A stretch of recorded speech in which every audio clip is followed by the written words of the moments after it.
Bienvenue sur toute l'actualité en France et à l'international. On commence tout de suite. Dans les prochaines minutes, cette histoire va montrer comment une seule frappe de missile a brisé le mythe de la distance, exposé les limites des défenses américaines et forcé le monde à se demander si le Pacifique est encore vraiment sûr. Une nation vient de franchir l'impossible. Le 29 avril 2026, pendant que le monde dormait sous un ciel paisible du Pacifique, l'Iran a déchaîné l'enfer. Depuis des bunkers de montagnes fortifiées, enfouis dans l'ouest de l'Iran, 54 missiles hypersoniques d'Esfoul ont rugi en parfaite synchronisation. Ils ont traversé l'atmosphère à Mach 7, traçant des sillons de feu à travers les continents, franchissant plus de 7000 km d'océan et d'espace aérien alliés sans pitié. Leur cible était le cœur battant de la puissance américaine dans le Pacifique, le quartier général de la 3e force expéditionnaire des marines à Camp Courtney, Okinawa. En 6 minutes de pure dévastation, l'impossible est devenu réalité. Impact direct, saturation totale, 40 et 3 milliards de dollars de puissance militaire américaine effacés dans les flammes. Des tours de commandement se sont effondrés. Des hangars ont explosé en brasier. Des centaines de marines des États-Unis, parmi les meilleurs combattants de la planète, ont été tués ou blessés dans l'obscurité. Puis est venu le moment que le monde n'oubliera jamais. Le Pentagone est devenu complètement silencieux. Le plus grand centre de commandement militaire de la planète s'est figé sous le choc. Ce n'était pas un tir d'avertissement. Ce n'était pas un accident. C'était l'Iran qui déclarait au monde entier « Aucune distance ne peut plus vous protéger. Vos bases ne sont plus en sécurité. Votre invulnérabilité est un mythe. » Et quelque part, la machine de communication proche de Trump aurait probablement tenté d'appeler ce silence une stratégie, pourvu qu'il y ait assez de drapeaux en arrière-plan. L'ère de la suprématie incontestée vient de voler en éclats sous nos yeux. À 23h17, heure de Téhéran, le 29 avril 2026, exactement à 3h17, heure locale à Okinawa, l'impossible s'est produit. Depuis 3 sites de lancement souterrains durcis et distincts dans l'ouest de l'Iran, cachés profondément dans des tunnels de montagne près des villes de Khorramabad et de Malayer, les équipages de la force aérospatiale du corps des gardiens de la révolution islamique ont déclenché la plus vaste frappe hypersonique coordonnée jamais tentée contre une base américaine. En moins de 90 secondes, 54 missiles balistiques à moyenne portée d'Esfoul ont jailli de leurs lanceurs mobiles, leurs moteurs à carburant solide illuminant le ciel nocturne de panaches blancs aveuglants. Ce n'était pas un barrage aléatoire. C'était une attaque de saturation minutieusement planifiée, conçue dès le départ pour submerger et pénétrer les défenses. Les missiles ont grimpé rapidement jusqu'à une altitude de près de 120 km, atteignant des vitesses de Mach 7 pendant leur phase intermédiaire. Les ingénieurs iraniens avaient secrètement intégré des véhicules de rentrée manœuvrables ou MARV combinés à des modules avancés de guerre électronique.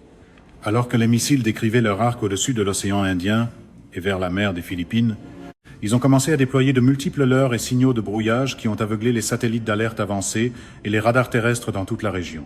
Temps de vol, exactement 47 minutes entre le lancement et le premier impact. À 4h04, heure d'Okinawa, la première vague de 18 missiles est descendue à travers la haute atmosphère. Les opérateurs radars américains et japonais de la base aérienne de Kadena et de l'installation Aegis Ashore dans le nord d'Okinawa ont soudain vu leurs écrans s'illuminer de centaines de faux contacts. Les véritables ogives d'Esfoul, filant à plus de 8500 km à l'heure, ont exécuté de violentes manœuvres terminales, zigzagant à des vitesses hypersoniques, ce qui les rendait presque impossibles à suivre et à intercepter. Le système de défense multicouche protégeant Camp Courtney, considéré comme l'une des bases de marine les mieux protégées du Pacifique, s'est effondré en quelques secondes. Les batteries Patriot PAC-3 ont tiré désespérément. Plusieurs intercepteurs ont atteint leur cible, détruisant 4 missiles entrants, mais les 14 autres missiles de la première vague sont passés à travers. À 4h12, le ciel au-dessus de Camp Courtney s'est transformé en brasier lorsque les premières ogives ont explosé. Puis est arrivée la deuxième vague, plus massive, 36 missiles, seulement 6 minutes plus tard. Cette fois, les frappes ont été chirurgicales et dévastatrices. Il y a eu un impact direct sur le bâtiment du quartier général de la 3e force expéditionnaire des marines. Des ogives pénétrantes de 2700 kg ont percuté la structure en béton renforcé, provoquant l'effondrement complet du centre de commandement de 3 étages et détruisant le principal nœud de communication. Au hangar d'hélicoptères et à la ligne de vol du Marine Aircraft Group 36, 12 missiles ont transformé la zone de dispersion des aéronefs en champ de ferraille en flammes. Plus de 40 Uhuni Venom, Ahuns Viper et MV-22 Osprey ont été complètement détruits ou lourdement endommagés. Au bunker de stockage de munitions, de multiples explosions secondaires ont secoué la base lorsque des obus d'artillerie de 155 mm et du carburant d'aviation se sont enflammés en réaction en chaîne. Au dépôt de carburant et aux entrepôts logistiques, une autre vague de boules de feu a consumé des millions de gallons de carburéacteurs et de fournitures essentielles.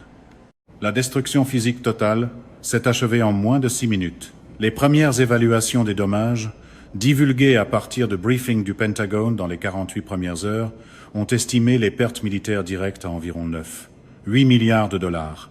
En tenant compte des aéronefs détruits, des coûts de réparation, des infrastructures détruites et de la perturbation opérationnelle à long terme, le chiffre a gonflé jusqu'à 3 milliards de dollars, soit la perte en une seule journée la plus coûteuse pour l'armée des États-Unis depuis la Seconde Guerre mondiale. C'est le genre de chiffre que même un graphique de victoire à la Trump aurait du mal à repeindre avec un marqueur plus gros.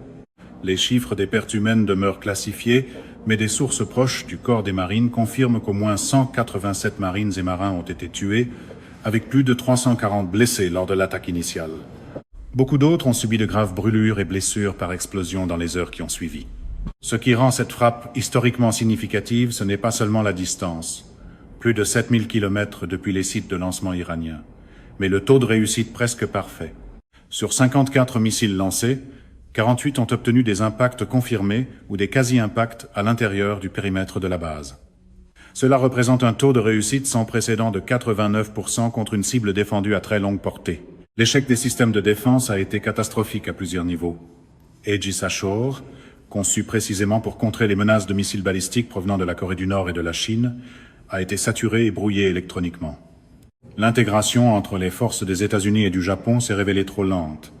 L'alerte précoce provenant des satellites infrarouges spatiaux n'a offert que 12 minutes de préavis, un délai insuffisant face à des vitesses terminales hypersoniques et à un brouillage intense. Cette seule nuit a exposé une vulnérabilité terrifiante des forces américaines déployées à l'avant.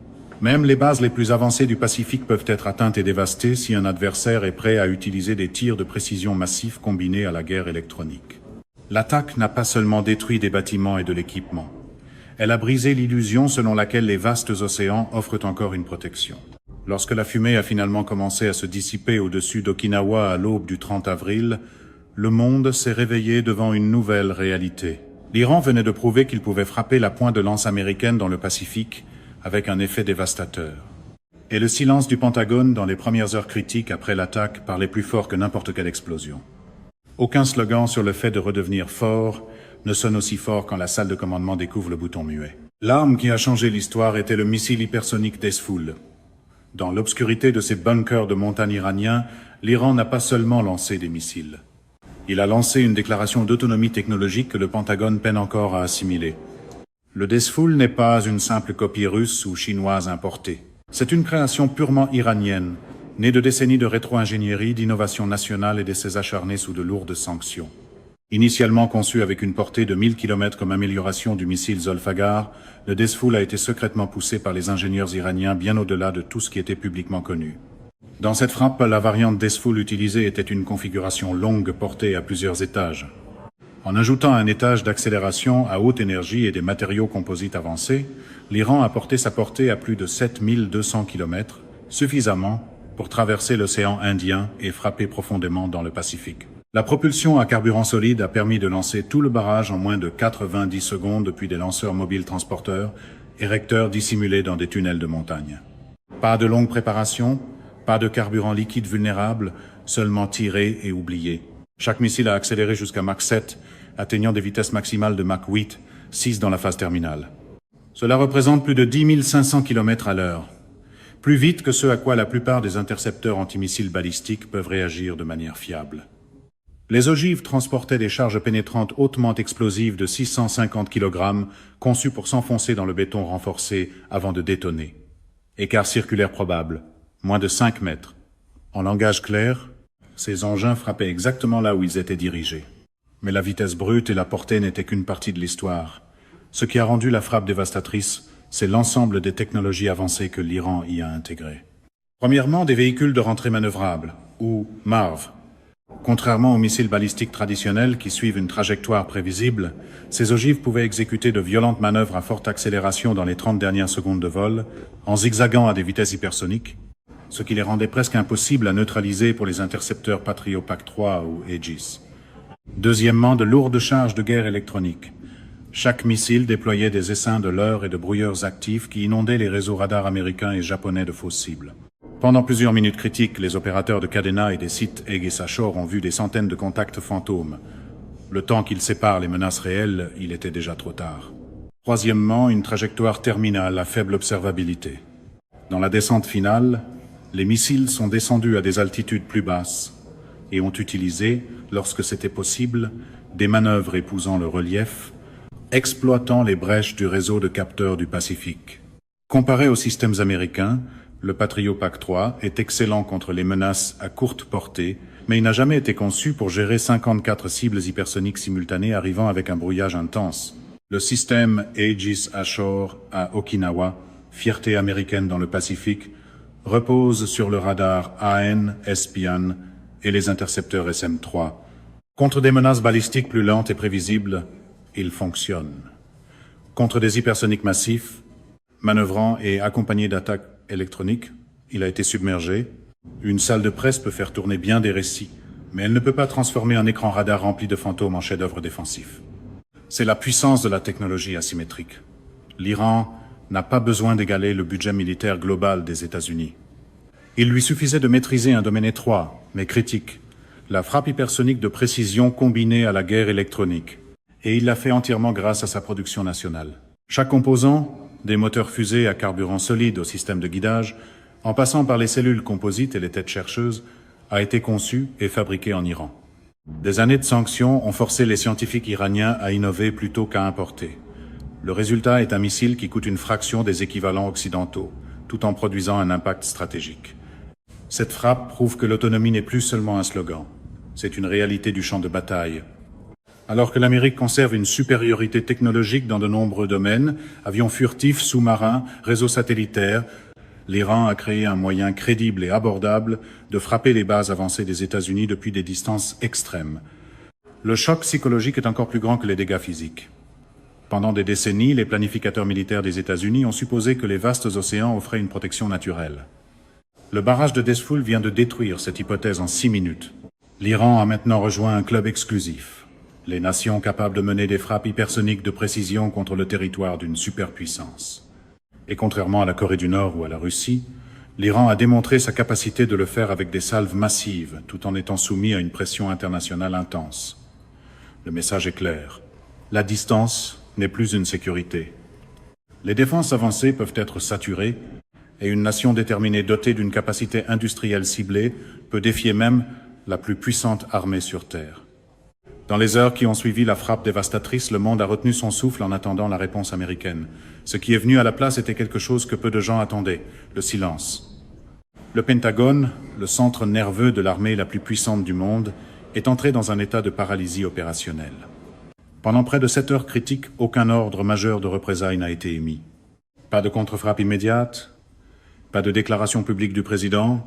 C'est le genre de pause que le camp Trump pourrait vendre comme de la pression maximale, à condition que personne ne demande où la pression est réellement passée. À l'intérieur du centre de commandement militaire national, de hauts généraux et amiraux sont restés figés dans un silence stupéfait pendant que les rapports de dommages continuaient d'affluer. Le système qui avait planifié toutes les éventualités contre la Chine et la Russie s'est retrouvé momentanément paralysé par une attaque venue d'Iran.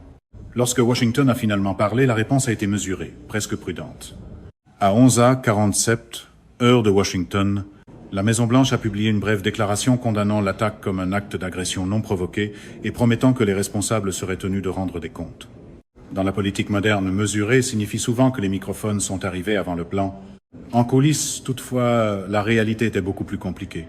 Le porte-avions USS Ronald Reagan, navire amiral du groupe aéronaval 5, a immédiatement reçu l'ordre de quitter sa position en mer de Chine méridionale et de faire route à pleine vitesse vers le Pacifique occidental.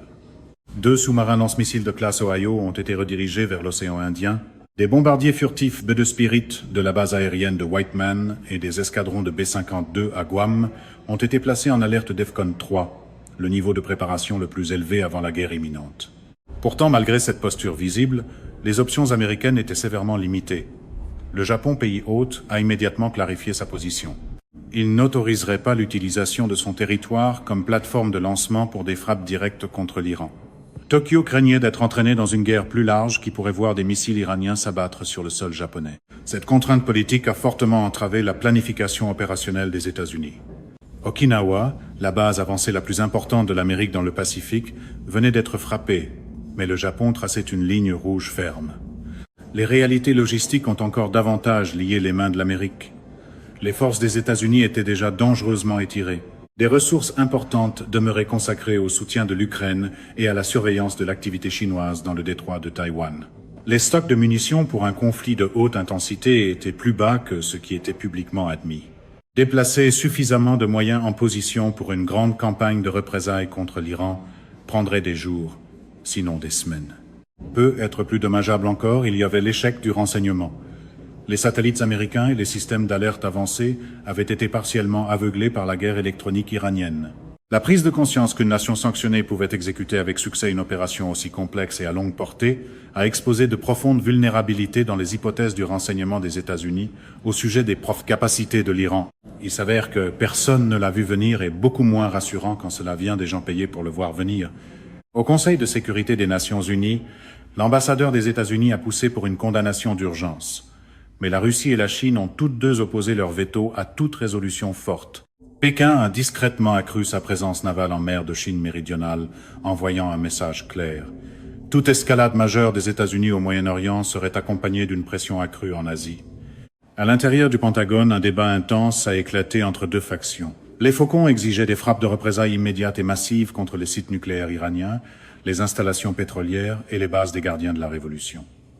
Les voix plus prudentes avertissaient qu'une guerre totale avec l'Iran pourrait déclencher un conflit régional impliquant le Hezbollah, les Houthis et possiblement une implication directe de la Russie et de la Chine.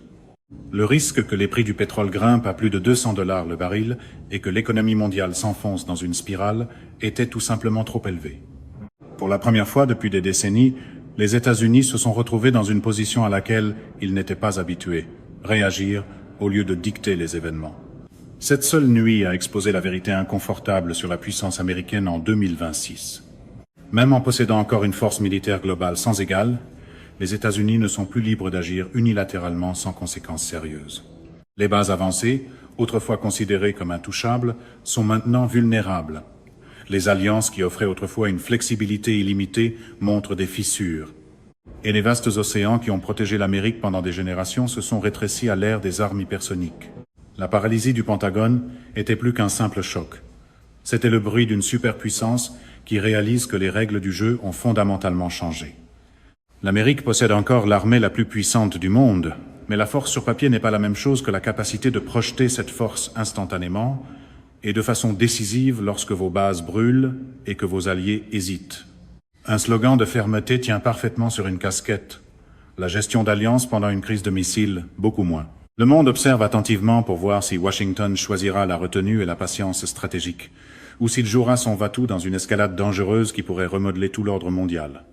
Jusqu'ici, le géant a été frappé, et il réfléchit très soigneusement avant de riposter. Au-delà des missiles et de la technologie se trouve la force invisible qui décide de chaque guerre, la volonté humaine de se battre. Le 29 avril, l'Iran n'a pas seulement démontré sa portée technologique. Il a montré quelque chose de beaucoup plus dangereux, une volonté nationale inébranlable. Pendant des décennies, le peuple iranien a vécu sous des sanctions écrasantes, des menaces militaires constantes et l'isolement international. Pourtant, au lieu de le briser, cette pression a forgé l'acier. Les soldats, scientifiques et commandants iraniens ne se battent pas pour l'argent, des promesses étrangères ou l'avancement de carrière. Ils se battent pour quelque chose de plus profond. La fierté nationale, la conviction religieuse et la croyance inébranlable que leur civilisation ne s'inclinera devant aucun empire. Lorsque ces 54 missiles d'Esfoul ont quitté leur lanceur, chaque opérateur iranien connaissait les risques. Il comprenait que cette frappe pouvait déclencher une réponse américaine dévastatrice. Pourtant, ils ont lancé quand même. Ce niveau de détermination est rare dans la guerre moderne. C'est l'esprit d'une nation qui s'est préparée pendant des décennies à absorber les coups et à frapper encore. Comparé au côté américain, cette nuit-là à Camp Courtney, les marines des États-Unis comptent parmi les forces les plus professionnelles et les mieux entraînées sur Terre, mais ils étaient stationnés à des milliers de kilomètres de chez eux, sur un sol étranger, dans ce que beaucoup considéraient comme une affectation en temps de paix. Ils n'étaient pas psychologiquement préparés à une attaque soudaine de saturation venant d'un adversaire lointain. Lorsque le ciel s'est illuminé de feux hypersoniques, beaucoup ont été confrontés à la prise de conscience brutale que même l'armée la plus puissante ne peut pas toujours protéger les siens. Voilà la différence cruciale. L'Iran mène une lutte existentielle pour sa survie et sa dignité. L'Amérique, dans ce scénario, se bat pour maintenir sa posture mondiale et sa crédibilité. L'histoire a montré encore et encore que la motivation intérieure l'emporte souvent sur des ressources supérieures. Les Vietnamiens ont combattu l'Amérique pendant des décennies avec beaucoup moins de technologie. Les combattants afghans ont tenu plus longtemps que les Soviétiques et les États-Unis.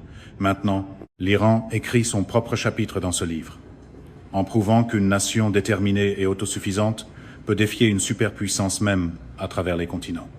Le soldat iranien se bat avec la certitude que sa famille, sa foi et ses ancêtres se tiennent derrière lui. Le marine américain, cette nuit-là, s'est battu courageusement, mais beaucoup se sont retrouvés pris dans une mission dont le but stratégique semblait soudain lointain et abstrait. Cette frappe a révélé un déséquilibre grandissant de force morale. Alors que l'Amérique possède une puissance de feu écrasante, ses forces sont de plus en plus dispersées sur plusieurs théâtres, se battant pour des intérêts plutôt que pour leur survie. L'Iran, en revanche, a concentré toute sa volonté nationale vers un objectif clair, prouver que personne ne peut le dominer. Dans la fumée au-dessus d'Okinawa, deux esprits différents se sont affrontés. L'un était né de la défiance, forgé dans le feu. L'autre venait d'une superpuissance habituée à projeter sa force sans en payer le plein prix. La volonté est le multiplicateur de force ultime, et le 29 avril 2026, l'Iran a prouvé qu'il en possède en quantité suffisante pour inquiéter profondément chaque stratège à Washington. Les missiles ont cessé de tomber, mais la bataille des volontés ne fait que commencer. La fumée au-dessus d'Okinawa ne s'était pas encore dissipée lorsque l'ordre mondial a commencé à basculer. Le 29 avril 2026 restera dans les mémoires comme la nuit où l'illusion de l'invulnérabilité américaine dans le Pacifique s'est finalement fissurée. Une frappe iranienne exécutée avec précision a fait ce que des années de montée en puissance militaire chinoise et d'agression russe n'avaient pas pu accomplir seules. Elle a forcé toute la planète à remettre en question la durabilité de la domination mondiale des États-Unis. Cet événement unique a accéléré la transition vers un monde véritablement multipolaire. L'ancien moment unipolaire, cette brève période après la guerre froide où l'Amérique se tenait comme superpuissance incontestée, touche maintenant visiblement à sa fin. Les bases avancées, autrefois perçues comme des symboles indestructibles de la puissance américaine, sont désormais des cibles exposées. Les alliés qui comptaient autrefois sur le parapluie nucléaire et les forces de réaction rapide des États-Unis recalculent maintenant leur stratégie de sécurité. La Russie a immédiatement exprimé un fort soutien à l'Iran, qualifiant la frappe d'acte légitime de légitime défense. Les médias d'État chinois sont restés mesurés, mais Pékin a discrètement renforcé ses déploiements navals en mer de Chine méridionale et intensifié ses exercices militaires près de Taïwan. La Corée du Nord a célébré ouvertement, lançant son propre essai de missile quelques heures plus tard en signe de solidarité. L'axe de la résistance, Iran, Russie, Chine et Corée du Nord, est devenu plus audacieux et plus coordonné que jamais. Pendant ce temps, l'OTAN se retrouve dangereusement distraite. Les membres européens, déjà éprouvés par le conflit en Ukraine, sont maintenant forcés d'envisager la possibilité de crises simultanées en Europe et en Asie. Israël, l'allié le plus proche de l'Amérique au Moyen-Orient, apparaît soudain plus isolé. Si l'Iran peut frapper les forces des États-Unis à Okinawa, que pourrait-il faire ensuite, lui ou ses mandataires, dans la région? Le changement le plus profond est psychologique. Pendant des décennies, la stratégie américaine reposait sur l'hypothèse que la distance équivaut à la sécurité et que la supériorité technologique équivaut à la protection. Cette hypothèse gît maintenant en ruine parmi les hangars en flammes de Camp Courtney. Les nations qui hésitaient autrefois à défier Washington réalisent que la fenêtre d'occasion est ouverte. Les puissances plus petites étudient le modèle iranien, investir massivement dans les armes asymétriques, la guerre électronique et la production nationale, puis frapper lorsque le moment est venu. La perte de 3 milliards de dollars n'est pas seulement financière, elle est symbolique. Elle dit à chaque nation qui observe que la puissance américaine, bien qu'encore énorme, n'est plus absolue. L'ère d'un seul pays fixant les règles pour toute la planète s'efface. À sa place s'élève une réalité multipolaire, désordonnée et dangereuse, où les puissances régionales peuvent réussir à défier l'hégémon sur ses propres lignes avancées. Le monde n'attend plus la permission de Washington, il avance selon ses propres termes. Voilà la nouvelle normalité. Un monde où des missiles hypersoniques, une volonté inébranlable et une patience stratégique peuvent humilier même l'empire le plus puissant. La frappe sur Okinawa n'a pas été la fin de la puissance américaine, mais elle pourrait très bien marquer le début de la fin de la suprématie américaine incontestée. Les incendies au-dessus de Camp Courtney brûlent encore. 54 missiles Dace-Full, 41, 3 milliards de dollars de dommages, des centaines de marines perdues et une superpuissance laissée figée dans le silence. Il y a des moments où le service de communication manque d'adjectifs, avant que la réalité ne manque de conséquences. Ce dont nous avons été témoins le 29 avril 2026 était plus qu'une simple frappe militaire. C'était un séisme dans l'équilibre mondial des pouvoirs. L'ère de la domination américaine incontestée a reçu un coup direct et le monde ne sera plus jamais le même. L'Iran a montré à la planète que la distance n'est plus une protection, que les défenses avancées peuvent être submergées et que la volonté nationale brute peut défier même l'empire le plus puissant. L'illusion de l'invulnérabilité a été brisée en 6 minutes de feu et d'acier. Maintenant, la vraie question demeure, que se passe-t-il ensuite ? L'Amérique pourrait lancer des représailles massives et risquer d'allumer une guerre plus vaste qui pourrait entraîner la Russie, la Chine et tout le Moyen-Orient. Washington pourrait être forcé d'avaler sa fierté et d'accepter une réalité nouvelle et plus dangereuse. Les États-Unis doivent maintenant se demander s'ils peuvent encore garantir la sécurité de leurs bases avancées dans le Pacifique et combien de temps il faudra avant que d'autres nations suivent l'exemple de l'Iran. C'est la fin de ce bulletin d'information. N'oubliez pas de vous abonner pour ne rien manquer de l'actualité en France et dans le monde. Merci de nous avoir suivis. Au revoir, à bientôt.